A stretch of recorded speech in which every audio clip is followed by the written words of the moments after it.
नगर पालिका भिंड के द्वारा हाल ही में सदर बाजार में तोड़े गए नवनिर्मित डिवाइडर पर भाजपा नेता डॉक्टर रमेश दुबे ने कड़ी आपत्ति दर्ज कराते हुए मामले को आर्थिक अपराध बताया है।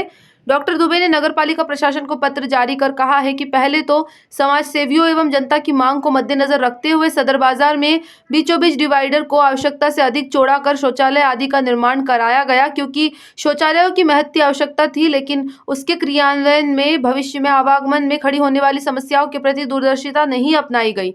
उन्होंने कहा कि उक्त डिवाइडर जब बनकर तैयार हुआ तो अन्य निर्माण कार्य शेष होने थे, जिन्हें नगरपालिका कराने में पूर्णतः अक्षम साबित हुई, जिसकी वजह से ट्रैफिक की समस्या विकराल हो गई।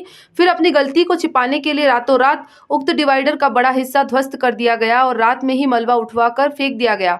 मीडिया के द्वारा सवाल जवाब करने पर अनभिज्ञता जाहिर की गई। इसके कुछ ही दिनों के बाद फिर से रात को भारी भरकम मशीनों को डंपरों के साथ नगरपालिका अमला रातों रात उतारता है और पूरा का पूरा डिवाइडर ध्वस्त कर दिया जाता है। इस दौरान कई गरीब ठेले वालों के ठेले एवं उनके सामान को तोड़कर उनके रोजगार की हत्या कर दी जाती है।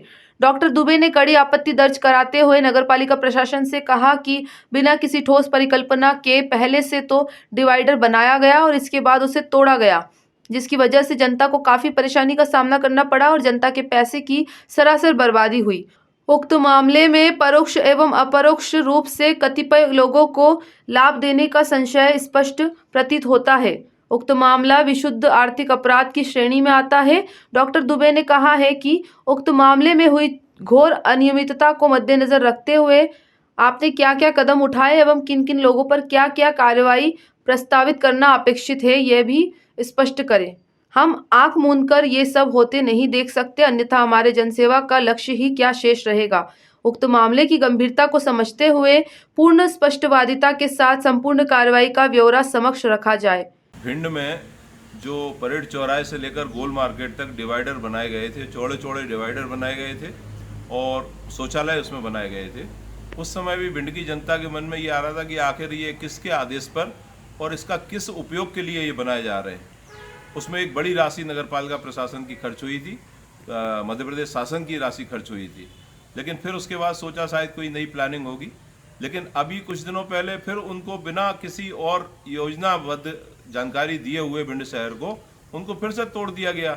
उसमें भी तोड़ने में निश्चित ही कि बड़ी राशि खर्च हुई नगरपालिका प्रशासन की। यह सीधा सीधा एक आर्थिक अपराध का मामला बनता है। और इसके अलावा दूसरा एक जो विषय आता है, ये नहीं समझ में आ रहा है कि भिंड नगरपालिका आखिर किस योजना के तहत पर शहर में विकास कर रही है। इसकी पूरी एक कार्य योजना बनाकर जनता के सामने रखनी चाहिए। और भिंड के जो डिवाइडर टूटे उस बारे में मेरा ये कहना है कि यह किसके आदेश से बने थे और इनकी क्या गारंटी थी, कितने दिन का इनका गारंटी पीरियड था और किसके आदेश से ये तोड़े गए हैं, इसमें कितनी राशि खर्च हुई है।